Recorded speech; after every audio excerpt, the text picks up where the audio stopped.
Hi, everyone. Hello, we want to welcome you to Time for a Difference. To the Difference Makers. This is a weekly podcast for difference-making people who are inspired to make a difference to the people around them, to be a part of a larger voice in a world-changing movement. Difference Makers. Today, I want to deal with one of the most common causes of life disappointment for everyone. And it's not circumstances. It's indecision. How many big opportunities got away from you because of the fear associated with that decision brought you to stall out on that decision?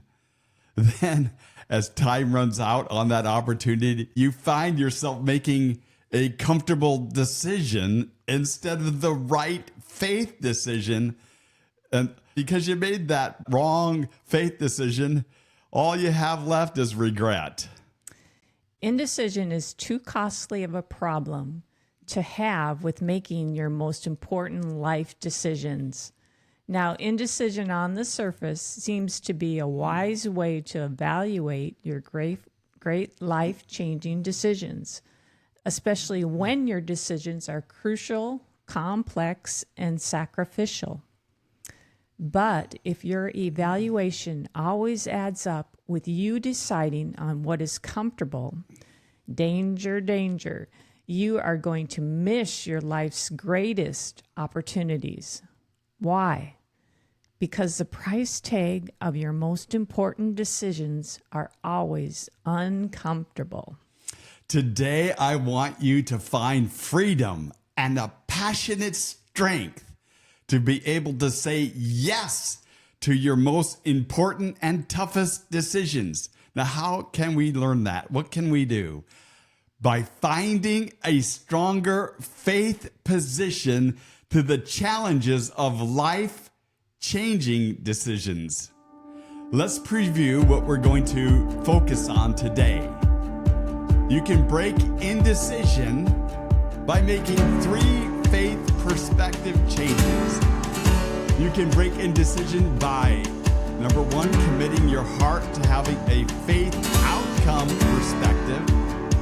The key to breaking indecision is by valuing the outcome perspective of your decisions more than the cost perspective of your decisions. Number 2, you can break indecision by having a faith in God's grace perspective. The key to breaking indecision is to have faith in God's unearned and undeserved favor upon your life. God's grace will empower and guide you through the cost, obtain a decision outcome.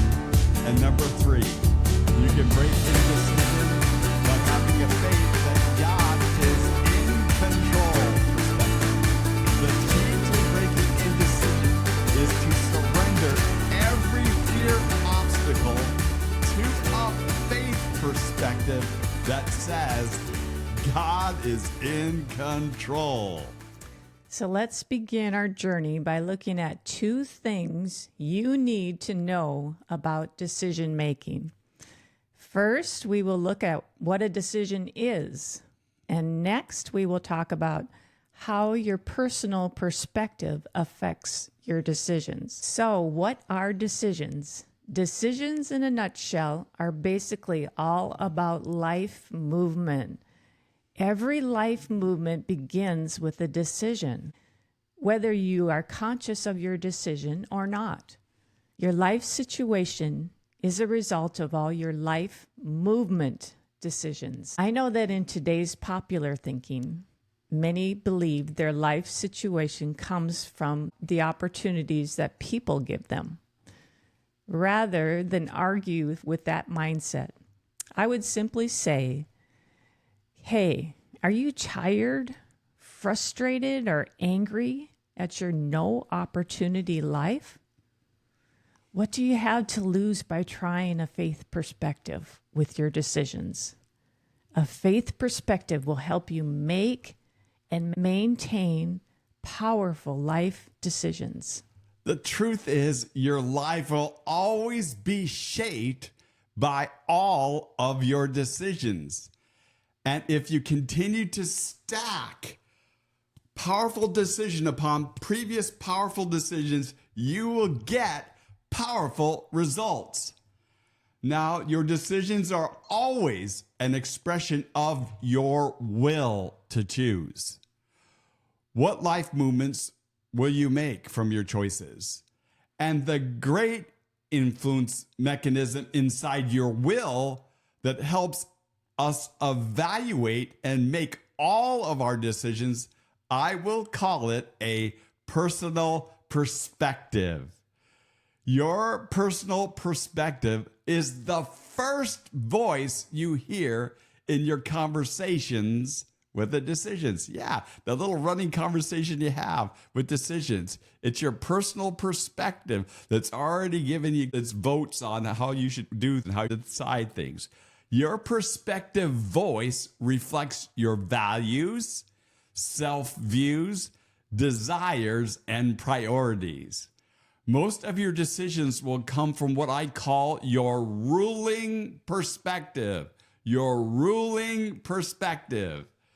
Your ruling perspective will come from things like your heart desires, your life experiences, threat assessments that come from your life pain. And there's thousands of other kinds of influences that makes up your ruling perspective. These life influences create your ruling perspective in how you evaluate and make decisions. Whatever your strongest ruling perspective is the voice that will determine how you see and decide all your decisions. And indecision is really a tug of war between your ruling perspective versus some strong personal passion or desire in your heart for something. One of the greatest evidences of God in our lives is when we suddenly find this powerful, passionate pull for something in our lives that is against our normal ruling perspective. Today, I want to challenge you to challenge your ruling perspective by showing you a faith perspective. A faith perspective that can help you make powerful life movement decisions. You no longer need to be paralyzed by your ruling perspective. You can find strength in faith to step into a powerful life decision that has a powerful life outcome. So let us begin by studying this one simple, short scripture. And it's found in Ecclesiastes chapter 11, verse 4. Whoever watches the wind will not plant, and whoever looks at the clouds will not reap. What does this simple and short scripture teach us about decisions? It's found in the action of the picture here. This farmer's ruling perspective with his decisions has him weather watching. Now, why? Because his ruling perspective of fear tells him that weather watching is more important than farming success. Isn't that strange? Can you see how this ruling perspective of fear can bring you into a battle of indecision? And the cost consequences to this farmer's indecision could have him plant the crops late that will hinder the ripening of the crops, and even harvest late, and therefore lose the harvest. Do you see that problem with indecision there? What does this simple picture in this scripture teach us about how to break indecision so that we can make powerful choices? Well, indecision can bring terrible damage to your life. So how do we break indecision? You can break indecision by making 3 faith perspective changes. So the first one, you can break indecision by committing your heart to have a faith outcome perspective. So in verse 4, it says, whoever watches the wind will not plant, and whoever looks at the clouds will not reap.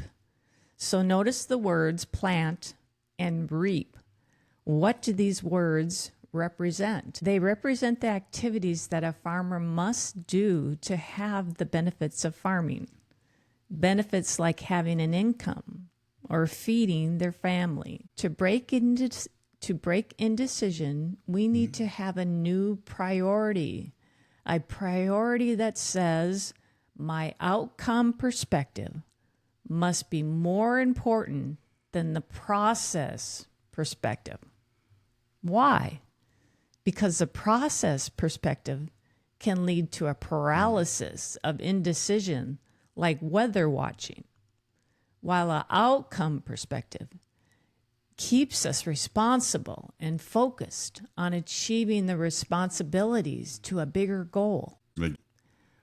With that said, what we need to ask from this story is why this farmer is so stuck on weather watching.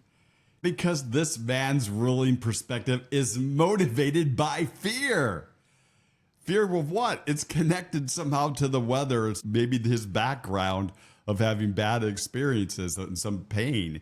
He's operating, though, from two false beliefs from his fear. The first one is the belief in the perfect. It has to be the perfect circumstances.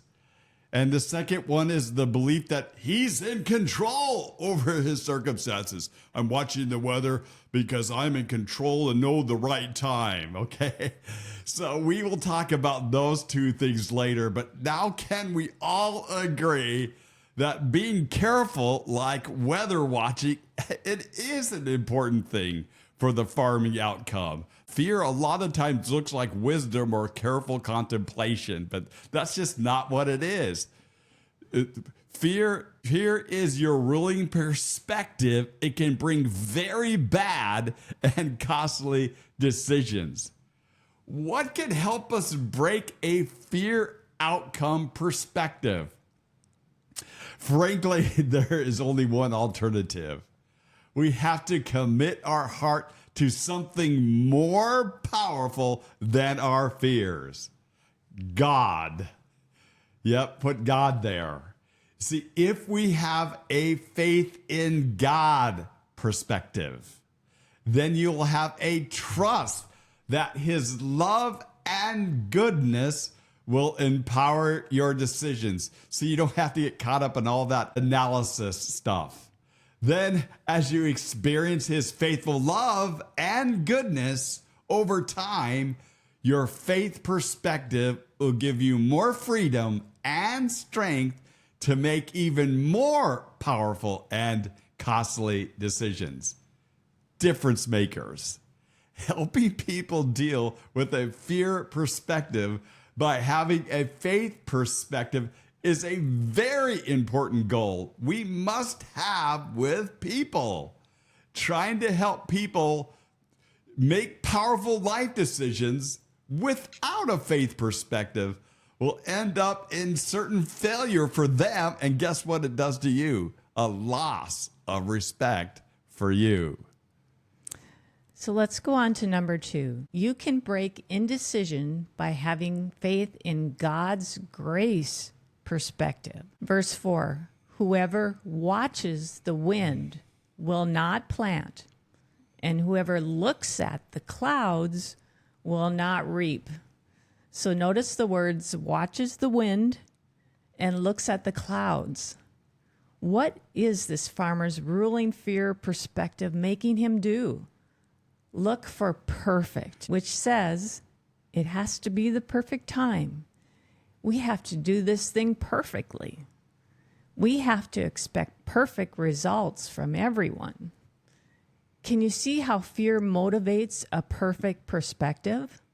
Now again, the ruling fear perspective looks like a responsible perspective. But the truth is that there the goal is perfect in an imperfect world. So what will the results be? Disappointment, period. Disappointment.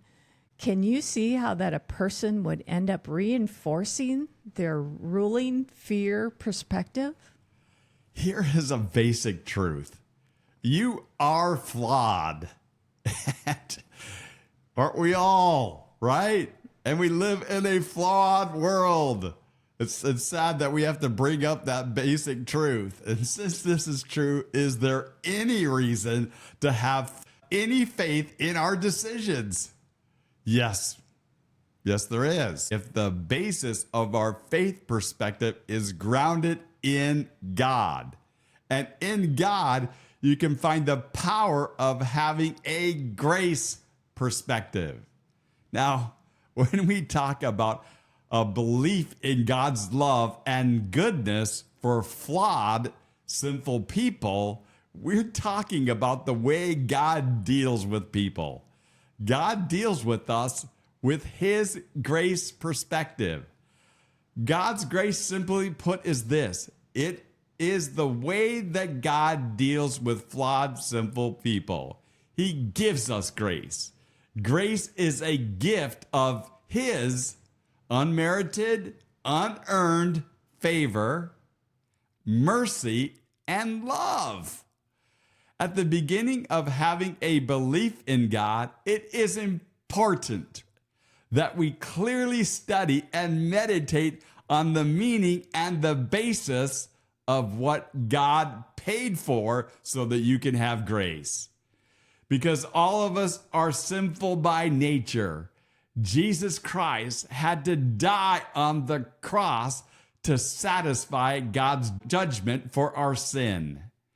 This judgment, however, preserves God's holiness and righteousness and removes the judgment that we deserve. From Christ's sacrificial death on the cross, he carried and canceled the penalty of our sin judgment. This fact produces a relationship platform called grace. This grace of unmerited love and favor is how God interacts with us. Grace is having God's unmerited, unearned love, mercy, forgiveness, and blessing on our lives. Grace is the beginning point and the basis of having a faith perspective with God. Grace is also the basis in how to live your lives by faith in a flawed world. In decisions, the answer isn't looking for perfect. If you do look for perfect, you will eventually be disappointed. Perfect is the thing they announce. In decisions, if your answer comes from a God grace perspective, you can know that God's love will be involved to empower your decisions process. Therefore, perfect isn't the goal. The perfect one, God working, guiding, correcting, and empowering your life, gives you freedom and faith to have a powerful perspective and to make powerful life decisions. Difference makers, it is important that you help steer people away from that fear ruling voice of perfect. Steer people to observe God's grace in their lives rather than their performance. As they grow in seeing God's faithful grace, this will grow their faith and enable them to make powerful, life-transforming decisions. So let's get to number 3. You can break indecisions by having faith that God is in control of perspective. Verse 4, whoever watches the wind will not plant. Whoever looks at the clouds will not reap. Now, we talked about this farmer and his fear perspective, but how about this other thing that's going on here? This third ruling perspective is also connected to the perfect perspective. As a matter of fact, they're like twin brothers. It says, I'm in control. Honestly, again, the twin brother of a fear perspective of demanding perfection comes from this fear perspective that says, I'm in control. You couldn't believe in perfect if you didn't base that belief that you are in control. Oftentimes, we don't look beneath our fears to really see what we have to believe to make us think the way we do in our decision ruling perspective. Fear creates the feasting ground of indecision. For example, we have a powerful life-changing decision, and your fear filter puts out thinking that says, I have to be in control of all the variables, and it has to be done perfectly. Can you see how that kind of perspective can get in the way of you making powerful decisions? Can you see how that fear perspective can create impossible obstacles in your mind in the viability for you to choose any great life-changing decision? And that is the way a fear perspective speaks. The fact is, without a God is in control perspective, it is understandable why fear would feast upon your life decision the way it does. So what practically does a person have to do to capture the God is in control perspective? I know you would think that I'm going to give you an easy answer. Difference makers never lie about how to get a God is in control perspective. Frankly, we have to be honest about the difficult challenges. How do we get to these godly things in our life? And frankly, the truth is this: God grows the God is in control perspective in your faith from your absolute weakness and out of control times. Yeah, that's where you get it. When you're in absolute place of weakness and you're out of control times. You see, these times of being out of control are the time that God shows himself up to be in control. Frankly, this is where most of your faith is grown for a faith perspective. Honestly, to know God is in control doesn't come from God doing miracles, okay? Although sometimes God does miracles to show that he's in control. But that isn't where you find this faith that God is in control. Frankly, it usually comes from the test of losing something important. The God in control perspective comes when you finally can say this: God is everything. God is everything. Yes, when you lost something you thought was everything. Let me say that again. God is everything when you lost something you thought was everything. You see, why do we go through this really hurting time? So that God becomes what he is. He becomes everything. It is a singular choice that says, God, you're everything. That's where you have to arrive before you can really believe he's in control. And when he is everything, then you can finally have rest in your faith that God is in control of whatever outcome I have. Man, that puts powerful faith and removes any fear in your decision process. You know what a lot of people do when they lose something big? Many people just ditch God there. But when you do, you miss your most profound moment with God. That God is everything. 30 years ago, I had my life turned upside down to such an extent that I lost everything. I mean everything, except for 3 garbage bags full of clothing. This was a crucial moment for me. I was in the belief that God doesn't work zone. He just doesn't work. Have you ever felt that way? And as I was feeling that pain and staring at my 3 garbage bags of clothes, and I was so angry at God, I shouted out these words. I said, God, why have you let everything be taken away from me? Suddenly, I felt his strong, silent presence. And he just whispered these words to my heart as I was looking at my 3 garbage bags of clothes. He said, is this your everything? It's amazing what we need to see. It's amazing what God has to show us about ourselves. So immediately I saw my heart, that God wasn't my everything. That truth was holding my faith perspective from growing. And knowing that God was in control, I began to weep as hard as I ever have wept, because I realized how I positioned God. He wasn't everything. And I told God, no, you are everything. And if I never have anything, you will always be my everything. Now, from that decision, a great faith perspective was grown. It was a platform that began to shape all my decisions. I don't give anything in my life the same value today as God. That's the way you get to know that God is in control. I have everything because God is my everything.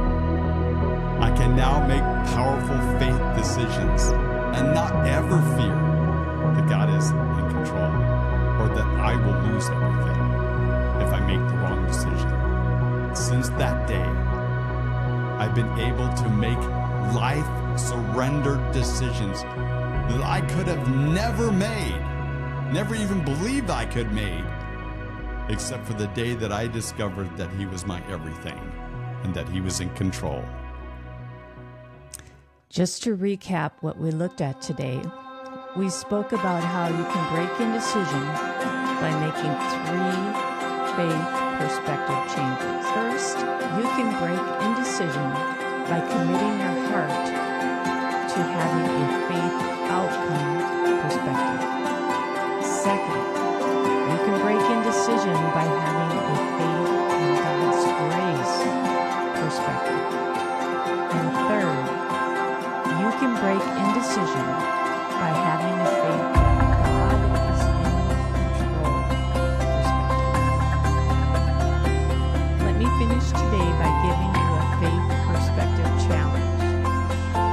Take some time to think over a life-changing decision that you regret.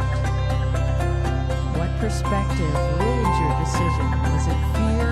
Have you passed God's challenge for you to know that God is your everything? Find that answer. It is your most important answer that will shape all your most important life decisions ahead. So we want to give you a big thank you for taking time out of your busy schedule to join us. And I would ask, if you like this podcast, would you please consider joining our community and hit the subscribe tab. You can also find and follow us on Facebook, YouTube, X, and Instagram. We'd love to hear from you. If you have a heart to be part of our difference-making podcast and outreach, please consider a donation at our Buy Us a Coffee link below. Keep it up, difference makers. Our world depends on you.